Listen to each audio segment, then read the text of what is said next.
Hey guys, I'm Chris. Hey everybody, I'm Robert. And we're the Film Flamers.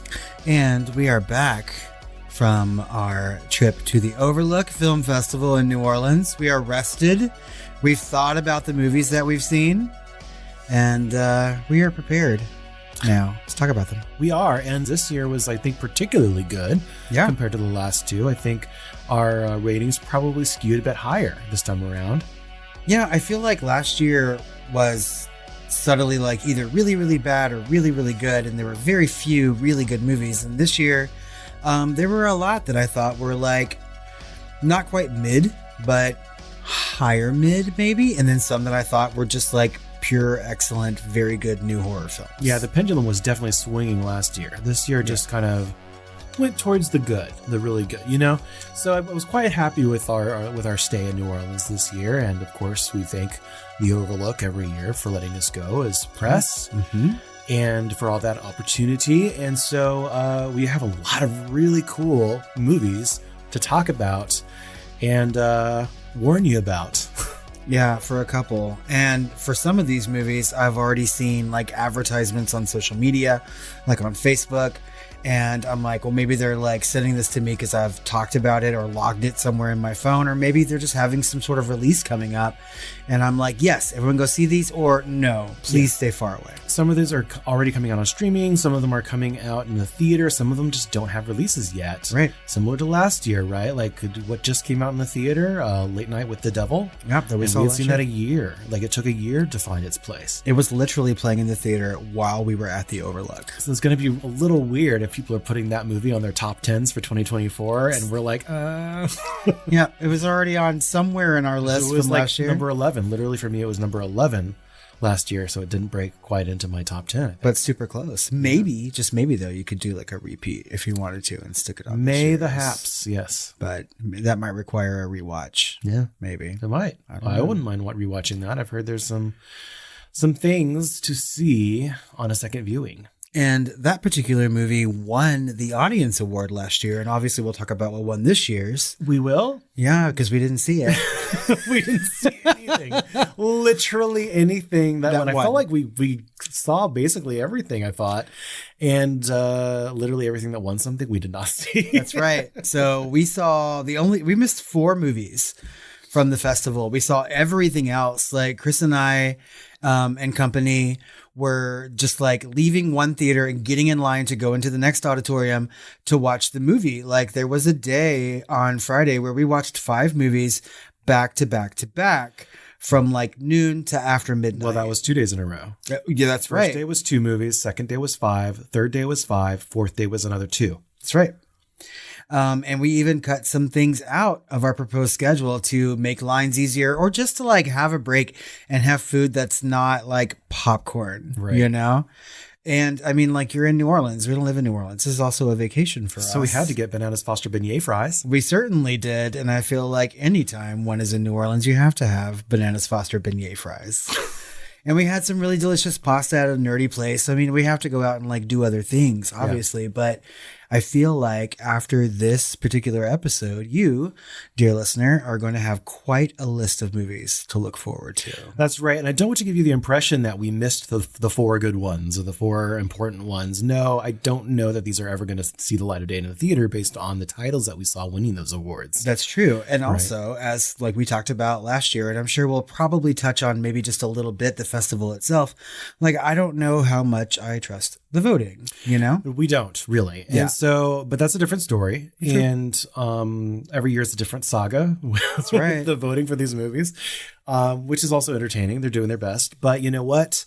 We handpicked these movies. Really, Robert worked hard this year to pick the movies that we thought would be really the most accessible and most of interest to our listeners. Mm-hmm. And we were not wrong. And you were not wrong. So thank you. Because there were some things that originally were not on the docket. And I was like, no, like, I feel like this movie is what our podcast is about. And we can just jump right into it. Because one of the movies that I added, you know, sort of like right before we went to the festival was a movie called I Don't Understand You. It was the first movie that we watched. Yes. And this was actually one of our favorites, right? So our combined score for this was 4 stars. Yeah. And this is about a gay couple that is looking to adopt a new baby, a child. Mm-hmm. not even through a surrogate, but actually just straight up adopt. And they've been trying for multiple years. So they're finally taking a vacation, but she's not due for 8 weeks or something, right? For another 2 months. And so they go off to Rome, Italy, which is, of course, where I honeymooned just the last year and a half or so. That's right. With my husband. And so they're standing in some of those same places that we stood. And it was hitting really close to home. And then this is really about the lost in translation-ness of being tourists in a different country. That's right. They do not speak Italian. Hilariously, not even a little bit really. And and the Italians are using play on words with each other sometimes. And so it's no one's really understanding each other. And it's a comedy of errors. And it is a black comedy as far as its darkness towards death and injury and just the blasé shit that goes on by the end of it. And I think it's a really good, also dark comedy about watching a couple be in a situation and how one would react with your partner in things like this. One of the reasons why I added this movie is because it was, a queer horror film, right? Or queer horror adjacent. And I was like, this is kind of everything that our podcast is about, right? Horror adjacency, queer aspects to horror. And I was like, there's no way in the world that we can miss this. And I'm certainly glad that we did not. Definitely adjacent, but it was at the horror fucking film festival, right? So, yeah. I mean, come on. And so, anyway, but yeah, they end up going into the kind of the countryside a little bit in Italy, and they're supposed to go to this romantic dinner. There's a dark and stormy night. They get lost. They don't know if they're in the right place, and then people are trying to help them, and then they don't think they're trying to help you. Anyway, it's just this comedy of fucking errors where it's just, it goes into absolute mayhem. So I definitely would recommend this once you can, and I hope that it goes to theaters, but I probably will end up somewhere like Shudder, right? Yeah, I would assume so, or at least on some sort of streaming service somewhere. Out of all the movies that we covered, this is the only one that doesn't have an actual poster listed on Letterboxd, so I don't even think this movie is ready for release yet, or is intended for release, although I feel like when it is, people are going to really like this movie. I mean, the two lead actors in this. Yeah. So Andrew Rannells and Nick Kroll are in this, and they are just fucking delightful. Really, really funny. I feel like all the Italian actors in this movie were fucking hilarious. The comedic timing is on point. Yeah. And I thought this was a really good start to the festival. It wasn't even the quote unquote opening night movie.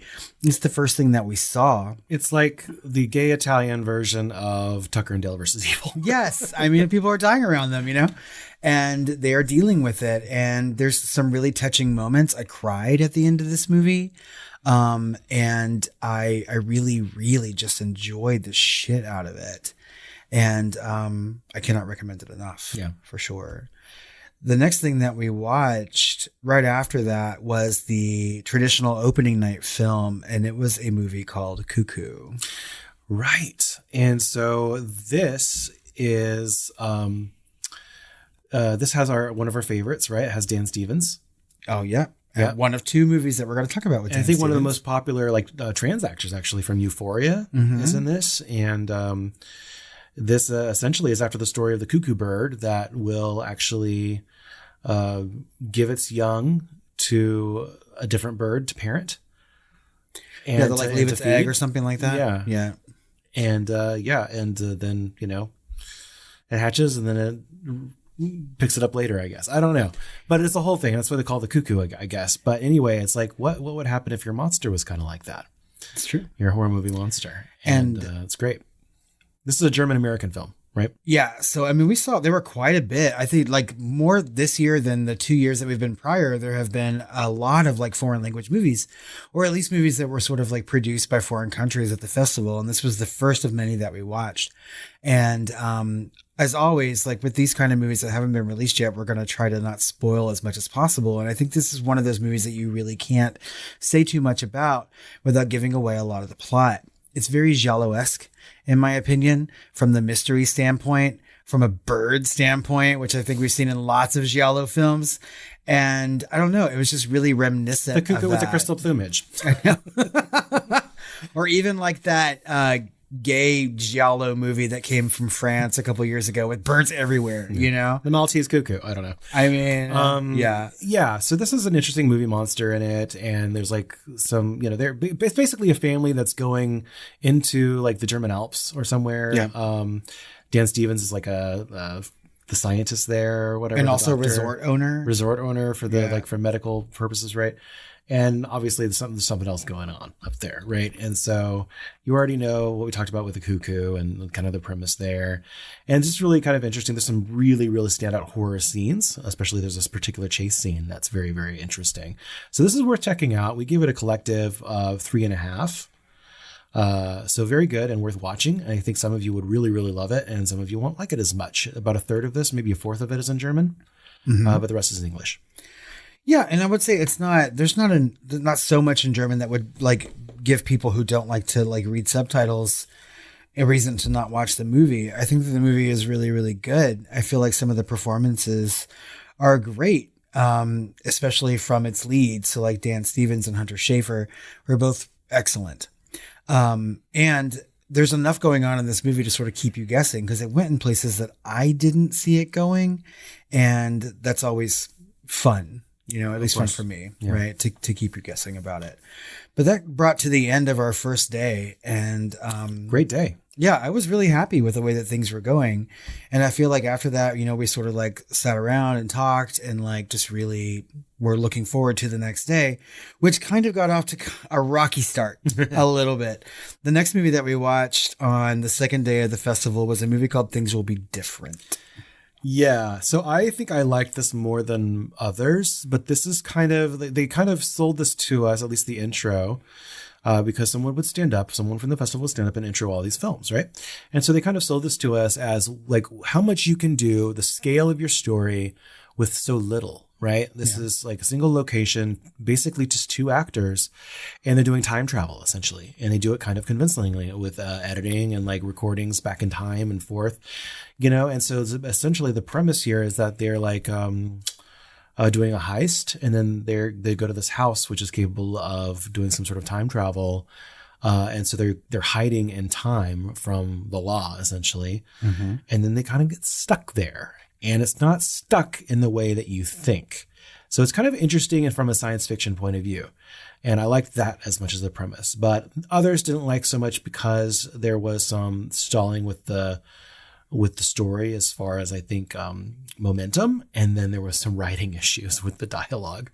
That was my number one drawback from this movie was like the stalls with the story. I was like, all right, it needs to go somewhere, and it doesn't seem to be doing that.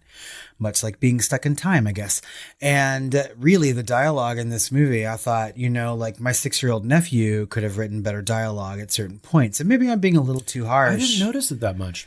Really? I mean, I just like, there were some times that I was like, I feel like these characters are repeating themselves back and forth to each other. And I was just like, come on now. One thing that I liked about it is that it's a brother and sister. Yeah. Right? We didn't get, lovey-dovey romance, betrayal, jealousy, blah, blah, blah, soap opera. And thank God. Right? There was interfamily drama, A little bit. And I thought that was just a little bit easier for me to swallow a little bit. Everything on paper for this movie is exactly what I want out of film for the most part, right? And I feel like you mentioned that to me like after we had left the theater and I gave it the rating that I did, and we were sort of like standing in line for the next movie and talking about what we liked and didn't like, and you're like, this movie is single location, very small cast, and I was like, yeah, like I should have liked this movie. But you were more falling than I asleep, did. yeah. But I was falling asleep in this movie, which is the cardinal sin. If it's not entertaining and if you're like bored, that's literally like the number one thing. And I mean, like, I think like one of the biggest takeaways that I had from it was that I was really mad at like the main actress's upper lip or something like that. Like I was being super nitpicky with this movie, and I don't know why, honestly. Like I feel like when it comes to science fiction, sometimes I have a very low threshold for enjoyment, but it wasn't not understandable. It wasn't science fiction enough for me to hate that part of it. I think it was literally just like the script and story of this movie that was like holding me back. Or maybe we're still just kind of waking up from being, up for whatever. Yeah. Up for, and traveled. No. Well, also like we were woken up every day. Oh my God. At our Airbnb by a construction next door and like Mexican Oompa music. I mean, their music was so loud. 7 a.m. on Saturday and Sunday. Yep. I mean, they were determined on building everything they were building next door for sure. And of course, we're watching movies till like 1 a.m. That's right. And then staying up afterward a little bit. Gotta have a cocktail. Yeah, gotta get home. But I mean, like, Things Will Be Different was kind of like mid. When I look at like low mid for all the movies that we saw, it was toward the bottom of the things, but it compared in no way. It pales in comparison to the movie that followed that. Yeah, we gave Things Will Be Different a 2.5 star, which is very middle of the road, right? That's meh, that's beige. That's right. Yeah. But the next film was a little movie called All You Need Is Death. Right. And so All You Need Is Death is an Irish independent film, I believe, about Irish folk songs. Right.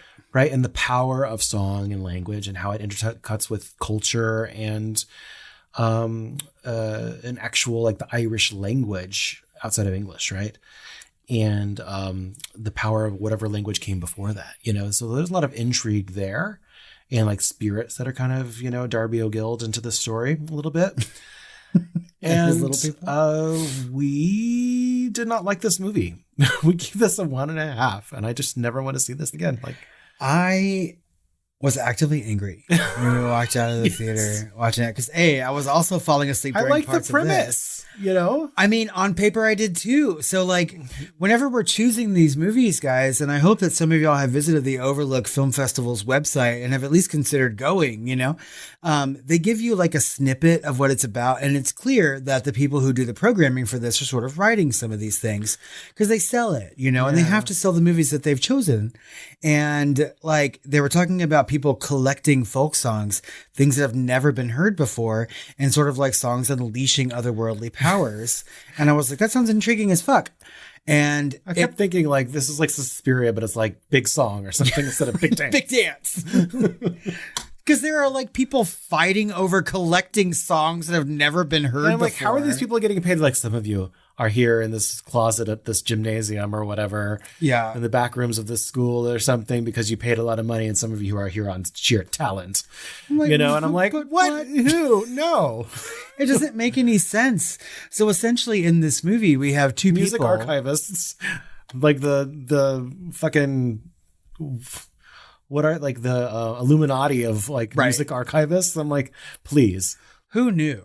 Who knew that I could aspire to be such a thing? But we have like these two factioning groups of people, like essentially one woman and a duo who are collecting songs, and they find a woman who has a song that's never been heard before that is sold in this very old Irish and only handed down by the women in her family. It doesn't help that there's virtually no music accompaniment, and they're like screeching and yelling these songs. I don't know. Essentially, the name of the song that she sang was "Love Is a Knife with a Blade for a Handle," and I'm which like, I think is a better movie title, right? Than All You Need Is Death, because all we needed was death, really, by about the halfway point in this movie for ourselves. Yeah, and I don't know. Things were happening, y'all, and like, I don't know. This is the one time where I would say, like, don't watch a movie, but go watch the movie because I need people to be on my side for this. You want validation. Because this is the movie that I was just talking about. You got plenty of validation from the people you were with. Thank God, because Facebook has been recommending this movie to me like no other. Oh my God. There is trailers. There is an advertising campaign out there for it. So I know this movie is going to be released at least on streaming somewhere. And they are gunning for an audience. And I'm telling y'all, like, it's not good. No. It's just not good. Unless you're in an Irish folk song... collectionist, archivist, person. I don't know. It's like niche of a niche. It's like hat on a hat. I don't know. 1.5 stars, though. I think as far as like combined ratings for it's got to be one of the lowest for the film flavors. Though it's by far our lowest out of everything that we've covered on this podcast, either directly or sort of remotely or like by happenstance. There was one last year that was pretty close at the festival, but maybe Poultrygeist might. Poultrygeist, yeah. But things got much, much better as the day went on because the next movie that we watched is a little French film called Infested. Now, this was probably the one I think about the most when I think of the festival. My brain keeps going back there, even though I would think I'd be thinking about some of the other things that I really enjoyed just as much or more. But I keep thinking about this one because I want to show it to people. Yes. Because it's so fucking fun. It is this so was much the fun. Fun horror movie. Not even trying to be fun, but it's just an experience. It's the kind of fun horror movie where you are excited to be scared, excited to be squirmy, right? Because these are fucking spiders. That's right. Spiders It's everywhere. it's like a big apartment building on the outskirts of Paris in France, I think. And Low income, for sure. low income. Yep. Yeah. And there's a spider that is procured from overseas, and it quickly breeds and infests the entire place, and it is shut down Wreck style, if you recall that movie, Wreck or Quarantine. And some of the scenes in this movie, like I will never recover from, but I want to see it again, and I want to show my sister because she's also arachnophobic. And this movie was good. You get to know the characters. Yeah. You feel for the characters when they die or they live. There's a lot of really great tension, like that's reminiscent of like early James Cameron. There's just really, really great effects. The spiders look too real, and there's some real nasty shit that they do.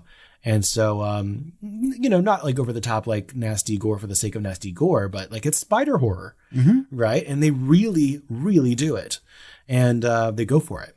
And I'm really looking forward to watching this again. And I'm also looking forward to the other spider movie that's coming out this year called Sting. Yeah. Right. So this is like the year of the spider, obviously, because Sting looks really good. And this movie was also really good. And this movie was released in France and possibly throughout Europe last year. Because when I was looking for things to watch last year and sort of like, Googling like the highest rated horror movies, this popped up on lots and lots of lists. Yeah. But it wasn't available to us. And so when I saw it was playing at the festival, I was like, yes, we have to see this. A, because it was so highly regarded last year overseas, and because I know how you feel about spiders. And I want you to be scared just as much as I am scared sometimes. It doesn't happen very often. I wouldn't say that you were scared during this, but you were certainly squirmy. I had a smile coming out of this, because I love any horror movie that's capable of actually affecting me. Yep. And this definitely affected me. And so I had a bunch of fun. And I loved the characters in this movie. Yeah. Like you said, coming out of these two movies, things will be different and all you need is death. I was like, finally, a movie today where I'm connecting with some of the characters. And I really, really loved like the main actor and main character. I we thought almost he was didn't great. go to this too. We were going to break for lunch after those two movies. And we were just like, or we were going to go to trivia or something like that. Something like that, Yeah. Because we skipped trivia every year. And I was just like, maybe this is the year. But we were like, no. Infested. And I'm glad that we did. I'm glad that we watched this. And the thing is, guys, like this is one of the first movies out of everything on this list that you're going to be able to see because it's coming to Shudder at the end of April. yes. That's right. So, I mean, do yourself a favor and watch this movie. What do we rate this collectively? 4 stars. 4 I think it stars. might be even ticking higher if we, continue rating it higher. Yeah, I feel like every year there's a movie in the festival. We just cannot wait to show people this particular movie. And last year was probably Talk to Me. And I think this year it's Infested. And it might be there's at least 2 more that we can't wait to recommend too. That is let's hold true. our horses a little bit because that is definitely let's no spoilers, but spoiler, Infested is in our top 3. That's right. Let me open up a beer to talk about this next movie because it stars one Nicolas Cage. Oh my God, Arcadian. Arcadian. Right. I keep thinking about this one too. Now this was better than I thought it was because I'm not a huge fan of Nicolas Cage generally, especially after last year's, I think it was opening film, which was, starring in Nicolas Cage's Dracula in New Orleans with Renfield. Yeah. Mm-hmm. And I thought it was okay. Right. I much more enjoyed an Arcadian, which is a post-apocalyptic monster movie with Nicolas Cage and his 2 sons, who have been in various things, including one from It. And the monsters in this are super original and interesting.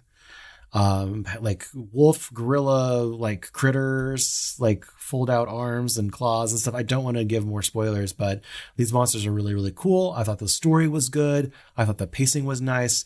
I would go see this. I think it's coming out in theaters like nowish in like the next week or 2.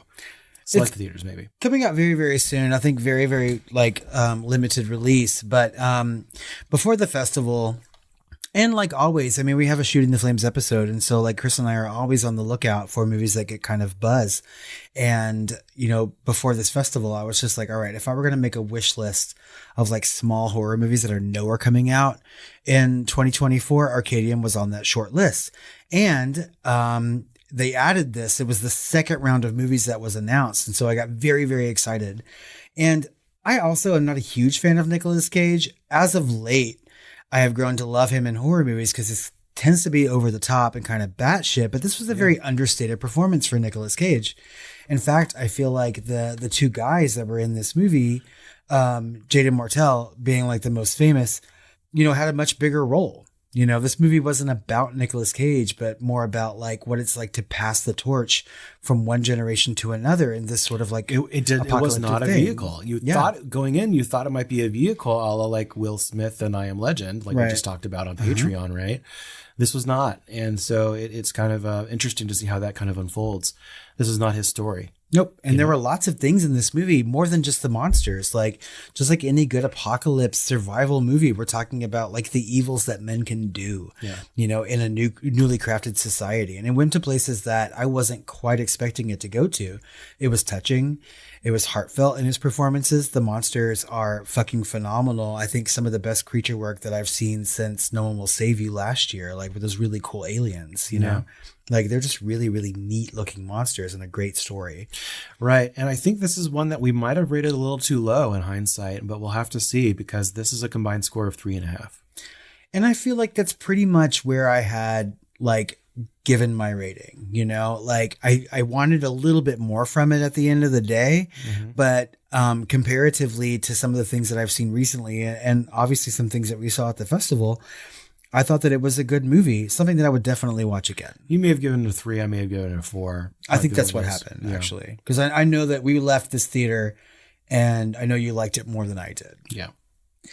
But we moved on to our last movie of the day. So our fifth movie, back to back to back, again, was a South Korean film called Sleep. Yes, and this is one that everyone else liked more than I did. I really enjoyed Sleep, actually. And this is a film that was directed by Jason Yu, who's sort of a protege of the man who directed Parasite, right? And I thought this movie was kind of bonkers and really fun in ways that I wasn't expecting. I was expecting more of like a dramatic kind of horror film, and it turned out to be something completely different for me. A lot of these South Korean movies are a little batshit and a little tongue-in-cheek, right? That's right. If not most of them, and so I want to say like Sleep, it's that small casting location that you love so much. Doesn't work as much for me. The scale of this just never really kind of got bigger. And it was just like, there was a lot of solutions in the way. And so like, for me, I'm trying to solve a problem and I kept solving it and they weren't doing it. You know what I mean? In different ways all throughout this movie. And it kind of annoyed me. So our combined score is 3.5 as well. That's right. So, but I think you rated it, I probably rated it 3 and you probably rated it 4. That's so it's kind exactly of what happened. Yeah. So like in this movie, we have a woman who sort of works this corporate job and her husband is an actor and he starts sleepwalking and doing random crazy things at night. Yeah. The first thing is he injured himself, and is eating all the food and things like that. And the woman is getting like increasingly concerned about his activity because she has he almost fell out of the window. Yeah. Because she just had a baby, right? Right. And she's getting ready to have a baby and then she has the baby and then, they have to figure out how to do it because of course something happens with the dog and other things. And so, it's one of those movies you just have to watch. There's a twist, so be prepared for the twist. And I feel like I liked the movie a lot up into the twist.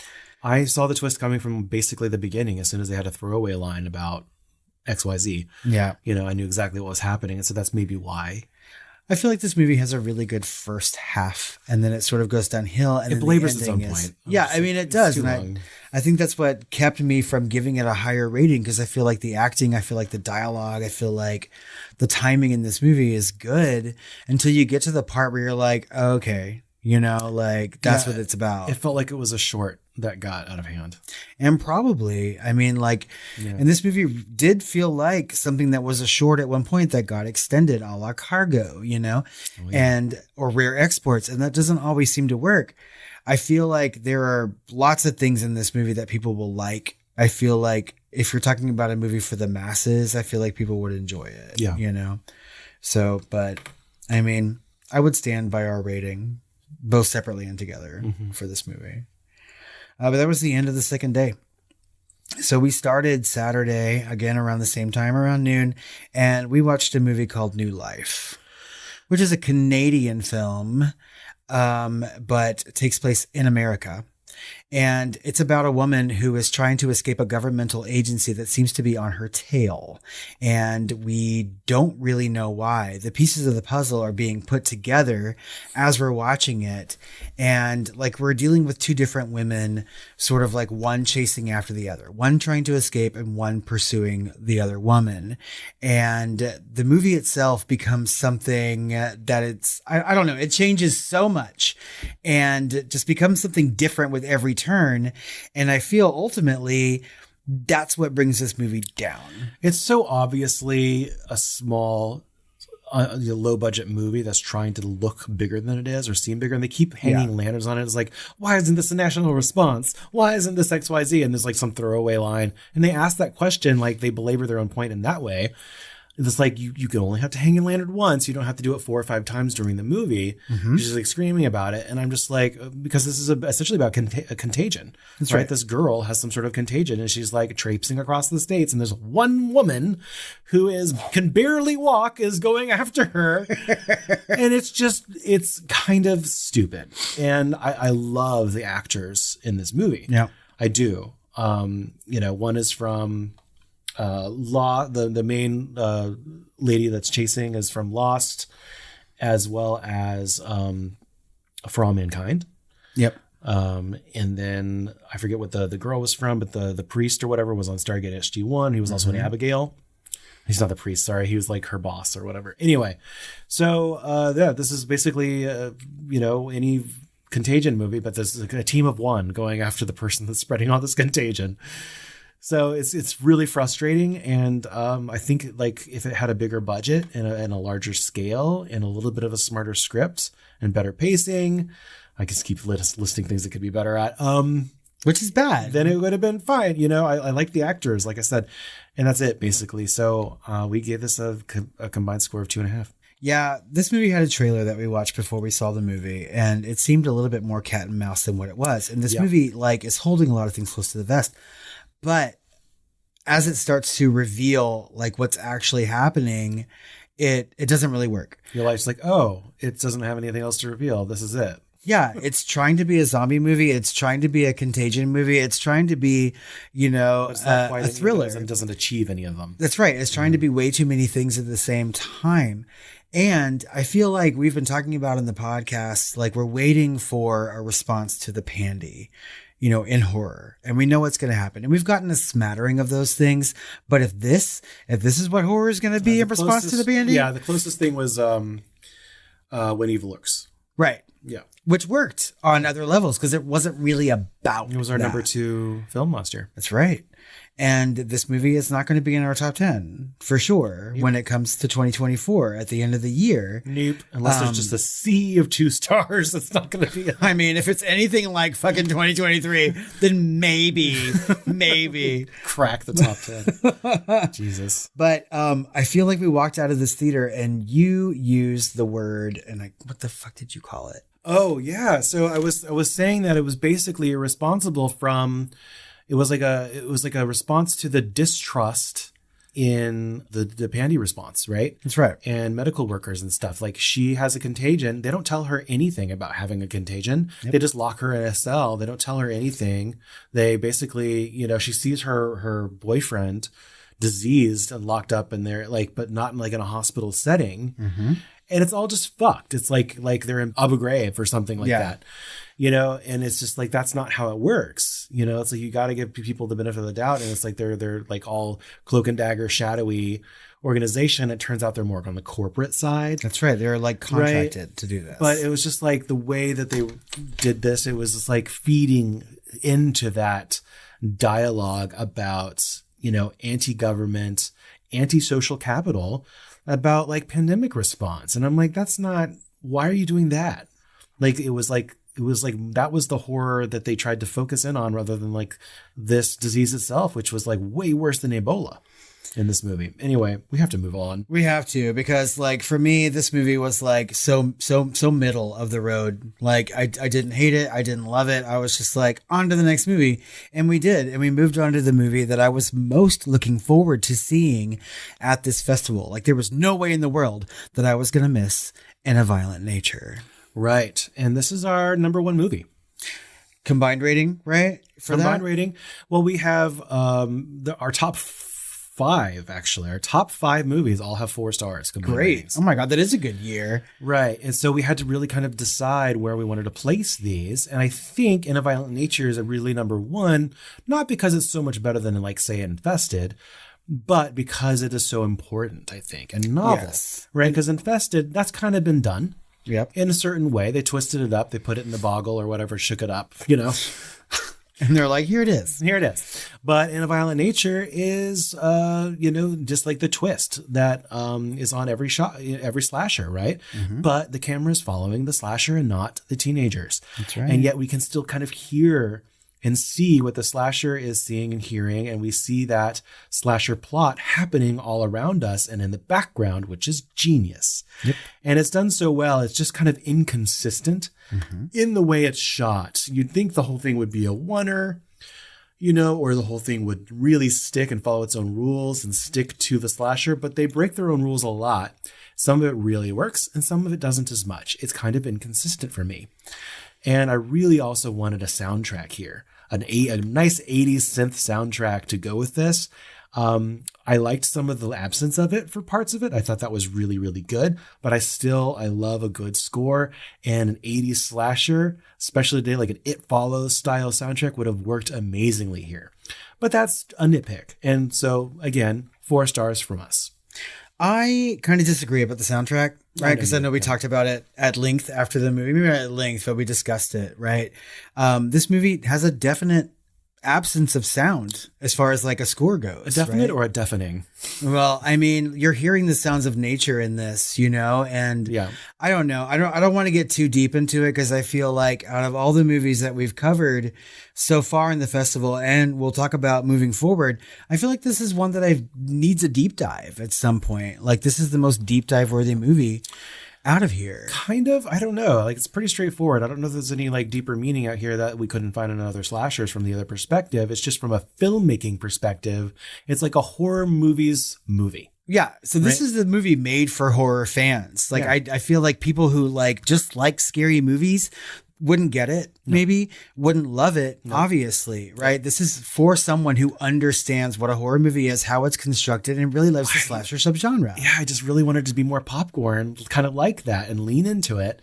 And I knew exactly what I would do to make that happen. And it's all there. I would just like recut it and score it a little bit, right? I don't want to take away like the moments of interesting peace and beautiful photography that's in this, by the way. Yeah. Of this following this guy through the forest, at dawn and stuff like that. And there's some beauty to this, especially in the photography, and I wouldn't take away from that with music or anything else. But it's like all these things that I know exactly what I'd do to fix, to make it like be a huge movie. I know it's not going to do. It's just too much to change from the director's vision. And it's also just like frustratingly inconsistent for me, but still, again, it's our number one for the festival. And I was also a little frustrated by the inconsistencies with this because I feel like there are some moments where it starts to rely a little bit too much on like the ancillary things going on around the killer. And I wanted it to focus. The ending is what it is. And I feel like maybe on a second watch, I might feel different about it because I was expecting something to happen during that ending. And, I didn't quite get what I wanted. But I feel like this movie got a shit ton of buzz out of Sundance.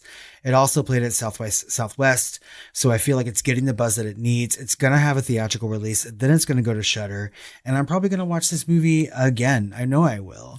Oh, of course we will. And I don't know. It's just, I feel like this is a movie that was made for us, for our listeners. Yes. And it's definitely going to be in the top 10. Oh, for sure this year. And I don't know. I can't wait to hear what people have to say about it, and I just was really, really happy after watching this movie.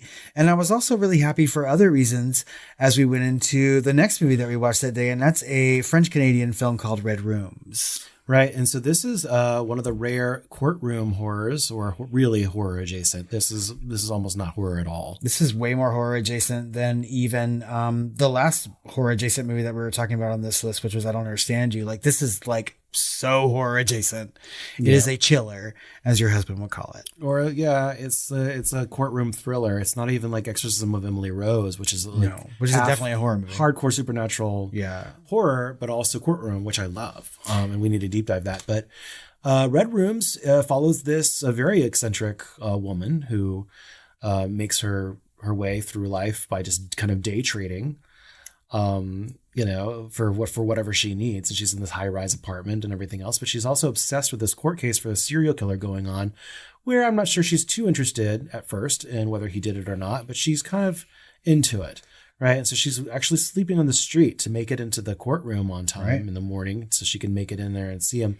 And she kind of makes her way through this court case and eventually does some extreme things to find out and prove that he is innocent or guilty. That's right. And the things that she does and the things that she has to see and the people that she affects is part of this movie. And I don't want to give it more spoilers than that, but it's really, really interesting. Of our top 4 or 5, this is probably the bottom of my pile, but I know it's the very tippy top of yours. Yes, I really, really loved this movie. And reading some things about it, and during the intro to this film from the festival, what they told us was that it was up for a lot of like Canadian Oscars, essentially, or the equivalent of Canadian Oscars. And I can see why. This is a really well-made film. I mean, this is like film for me. And I don't know, like there were some moments of that main character that I thought were kind of unhinged. She was super fucking interesting to me. Mm-hmm. And I was kind of expecting this movie to go to places that I didn't want it to. This is basically the one that we watched last year with Rebecca Hall. Yeah. Like this was that movie for me. Mm-hmm. What was that movie called? Resurrection. Yeah, this is this year's Resurrection. For sure, because I loved Resurrection and I loved this. It's very, very psychological, very, very thriller, Similar to movies that we've covered on this podcast, I don't think covering this movie on the podcast would be a far stretch, But I don't feel like anyone was ever in danger. No, I mean, the people who are in danger are already dead. The body count is 0, So that's kind of my problem with it, is that it didn't really do much. It was like an episode of Dark Mirror or Black Mirror. Mm-hmm. That was like extra long. Yeah, I mean, I can see that. I still think that the level of filmmaking in this, I think the acting was incredible. They did so much with so little. Yeah. Yeah. Sure. And I really, really enjoyed this movie. And I think out of everything that we saw, I ended up thinking about this movie the most afterward. Oh, really? I really want to watch it again. I would recommend that people watch this. I don't think this is one that I would actively sit down and be like, oh, we have to watch this together right now. Yeah. Like, this is the kind of movie that I think I would enjoy watching on my own. The group watches are like In a Violent Night, you're invested in some others. For sure. This is not one of those movies. Yeah. But it's certainly one that you want your friends to see so you can sit down and talk about it after you've all watched it independently. Yeah, it's more of a cerebral. Yeah. But it was really, really good, in my opinion. And I was happy with it. In fact, I feel like when we left the theater and, we had to like tear your ballot and turn it in, I voted the highest for this. This is the only movie that I tore the number 5 spot for. Okay. So, and then we moved on to our last movie, which I think is the biggest popcorn release and the only world premiere that we saw this year at the festival. And that's for a little movie called Abigail. And of course, this is not the last movie. This is the last movie of that day. That day. Yes. Yeah. Abigail. And so this is another Dan Stevens. That's right. Right. And of course, we love him here at the podcast. And this is, of course, the ballerina vampire-esque movie that I thought was going into theaters nowish. Yeah, so it's going to be released in the theaters at the end of April. So essentially about 2 or 3 weeks after the end of our festival. Yeah. So to me, this really felt like one of those like late 90s haunted house movies or something, Mm-hmm. Like it has that like those House on Haunted Hill movies that came out almost like back to back with each other. It feels like Cube a little bit. Yep. Like it just feels like that like really kind of retro ensemble cast kind of horror movie that was back in the day, early thousands, late 90s. And so if you really kind of miss those, like, even a little bit of the remake of Dawn of the Dead is in here a little bit, and it's kind of novel. It's interesting. It's fun. It's your popcorn horror. It's popcorn horror action. Yep. It's a lot of fun. So I would say this is worth seeing in the theater. And this is our fifth, or number 5 on our list. Mm-hmm. And it is our fifth number 4. Our fifth 4-star movie. And it certainly has earned those 4 stars. I feel like, so this movie comes from the directing pair called Radio Silence. Collectively, they made Ready or Not, which Chris and I both loved the year it came out. They did the most recent Scream sequel, which I think was better than the reboot that came out before it. You know, these men make really good horror movies. I think they know what makes it fun, and I think they pay homage to like sort of like recent classics, things from the 90s, like Chris just said.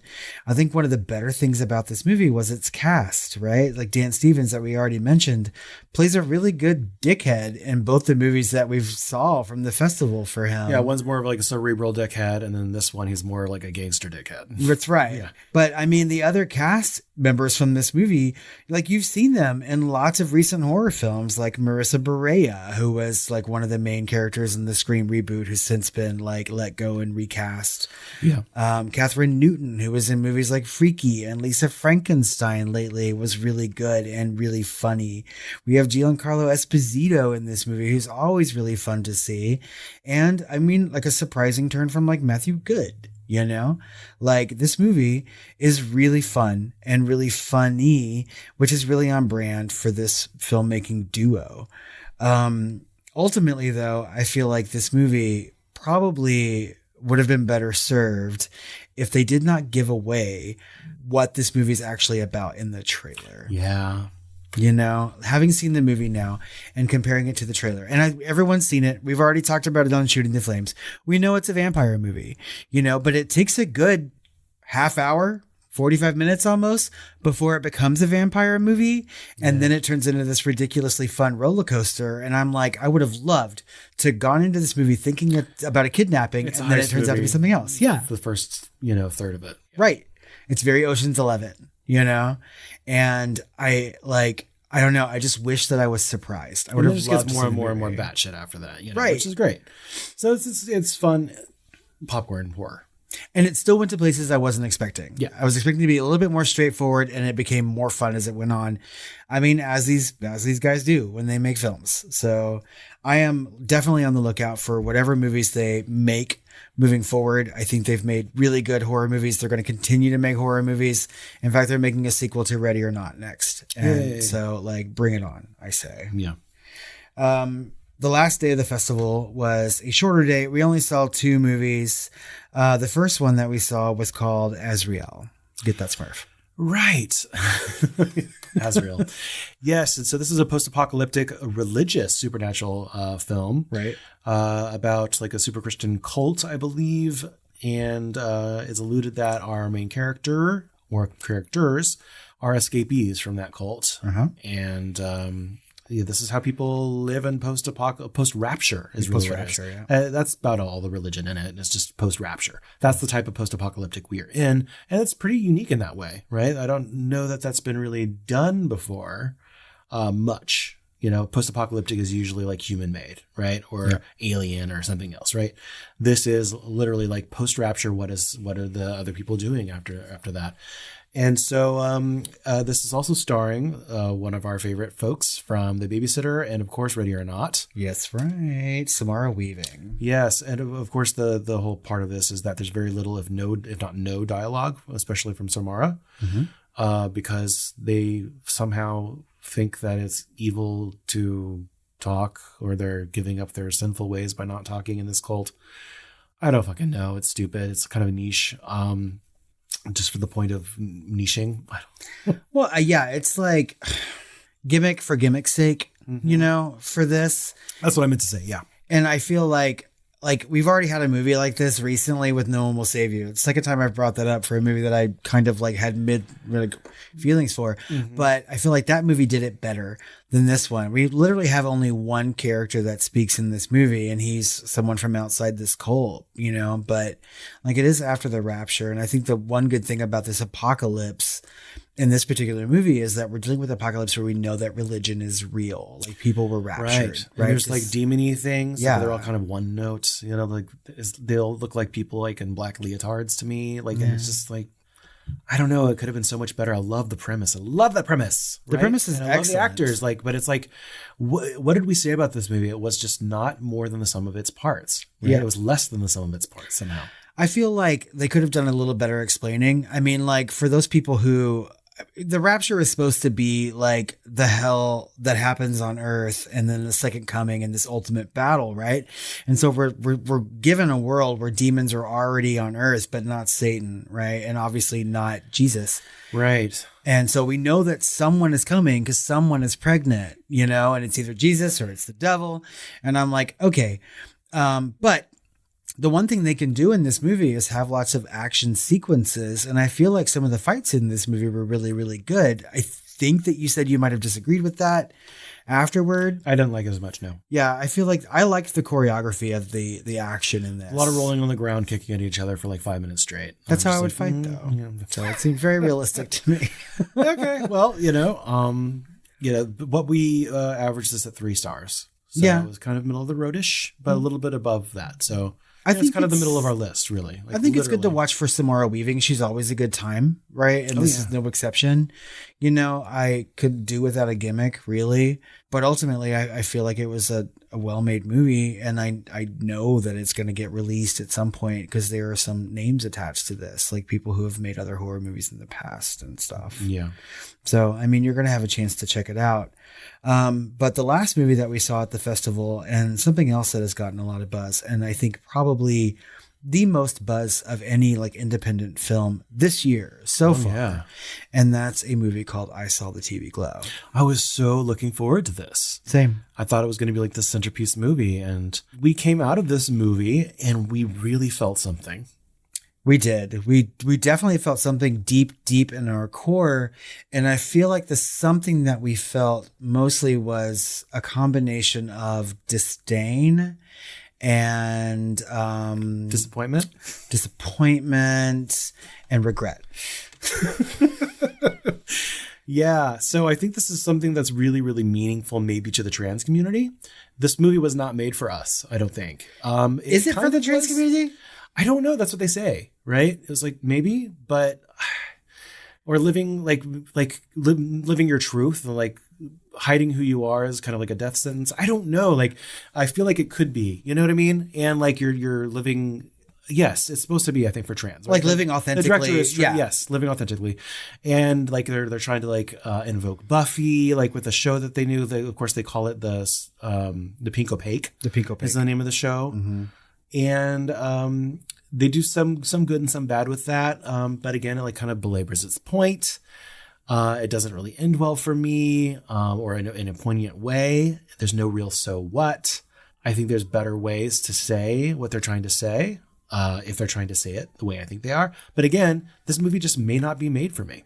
That's exactly the thing, is that I feel like this movie has a lot to say. And I think that a lot of people are going to get something from it. I just don't think that I'm one of those people. No, maybe it's for younger people. It keeps being called this masterpiece, right? I don't see anything new here other than using like a lot of like pink and purple neon. You know what I mean? A lot of Gen Zers like it. Yeah. And they're saying like, this is like the first Gen Z masterpiece, first millennial masterpiece, and blah, blah, blah. I'm like, no, there's already been millennial masterpieces. And I don't know. I just don't see anything super special here.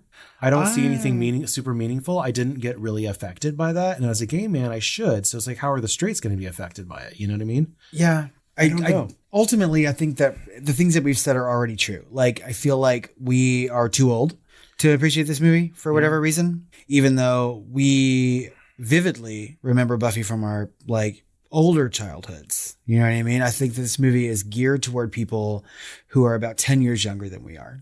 Right. And they may get something more out of it. We're too old and too cis for this movie. I don't know. I think ultimately we're just too old. But we were the Buffy generation. The thing is that this director, and whenever we talked about the trailer for this movie on Shooting the Flames, I mentioned that this trailer had a movie called We're All Going to the World's Fair. That was her first film. And I really, really fucking hated that movie. And I still do. Like, I regret ever having watching it because it was just one of the worst things that I've seen. And this movie is better than the previous, but not by much. And I don't have a lot of expectations for this director moving forward. I feel like she makes films that are all style and no substance, but the thing is that when reading the reviews for this movie, critically and on Letterboxd, like people seem to be like licking its fucking butthole, and I just do not understand why. It's nothing really quite. It's all there on the surface though too. Like, but she's not saying it. She's trying to show, not tell. As far as like, you know, but it's also not saying anything really of substance. You know, like really, like there's better ways to and more economic ways to tell a story that's more poignant and direct and important. And I don't know that this achieved that, and I don't understand why people are saying it has. And maybe it'll die a quick death after the festival circuit. Maybe it's just like the festival crowd that is just like, this is just, you know, like the Prada fucking purse or something. You know what I mean? Like this is the fucking Birkin bag. Yeah, I mean, maybe, but the thing is, this is getting a wide theatrical release. They are showing this trailer in front of large scale movies, things like Civil War and stuff like that. You know, the buzz that came out of Sundance was so high and mighty that this movie is getting like the Talk to Me treatment that A24 did last year. And this is an A24 released film. Turn out to be is the Skinamarink treatment. And that's what I knew going into this. This is the Skinamarink. This is 2023's Skinamarink. Exactly. You know, like I will give a Smelterly Award every year to the Overlook Festival, and that squarely goes to All You Need Is Death. But ultimately, like now moving forward throughout years, I'm like, well, what's going to have the Skinamarink effect? Either people are going to love it or hate it. There's no in between. And this is the Skinamarink of 2024. And I again, just like All You Need Is Death, I can't wait for people to sort of watch this movie. And I hope to God they agree with me, but I feel like I'm going to be in the minority in this, and everyone's going to love this movie. I swear to God, if the Oscars roll around and this movie is nominated for fucking everything, I will riot. Because this movie ended and I could not get out of that theater fast enough. I was kind of sad that this was the last movie that we watched, especially since we skipped a movie at the end of that day that would go on to win the Audience Award for Best Movie. It wasn't very good. We gave it a collective 2 stars. And I feel like if I ever watched this movie again, it would go even lower than that. I shan't. Yeah, I shan't either. Unless someone really spells out to me what I'm missing, like something, but I don't think I'm missing anything. No, that's I don't the either. thing. I mean, it's just not made for B. Yeah. Yeah. And that's fine. You know, it's fine that people like this movie because it's just not for me. And I feel like there's a generational divide at the end of the day with this. And I will stick by that. I don't want to yuck anyone's yum. So if this is important to someone subjectively, please. If it speaks your truth. In hindsight, you know what I mean? Unless you've already seen it. But just like every year, they give an audience award and a runner-up to feature films. The movie that won the audience award this year was a film called Oddity. That was kind of on the short list of things to watch, but we opted to, you know, go and, you know, have some relaxing time and enjoy our time away from our normal lives. I found out after the fact that Oddity is kind of a home invasion movie, and I wish they would have described it as such whenever they were promoting it during the festival, because I'm down for home invasion. Yep. But apparently the audiences loved it. So it's something that I have added to my watch list for sure to things to see this year.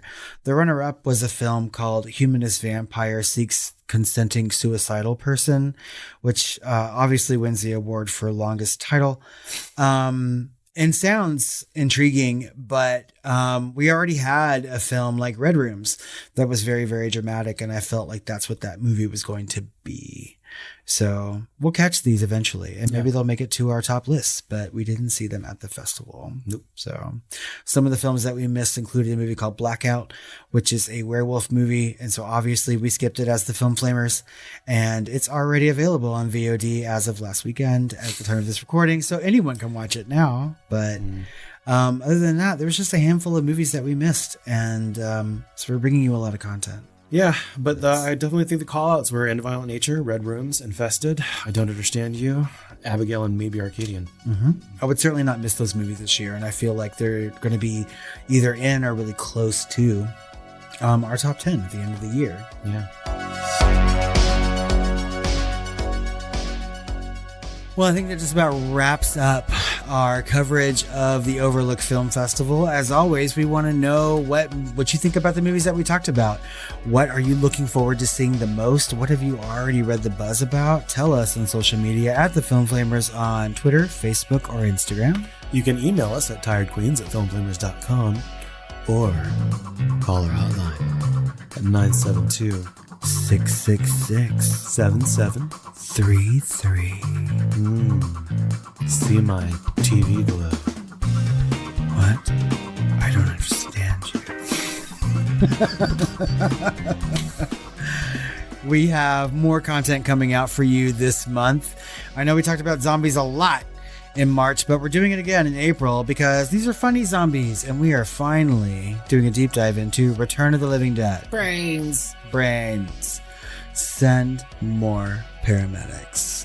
Also, over on Patreon, we are going to be talking about Return of the Living Dead 2, its first sequel. Equally as funny, but a different kind of film. You can find that in all of our bonus episodes over on patreon.com/thefilmflamers. Well, Robert, Yes, Chris? I think I need to go get some rest, and Don't you know you you- go into the wilderness and get into a violent nature. But before you do that, you're going to have to stand in line for your cue card and have some sweet dreams.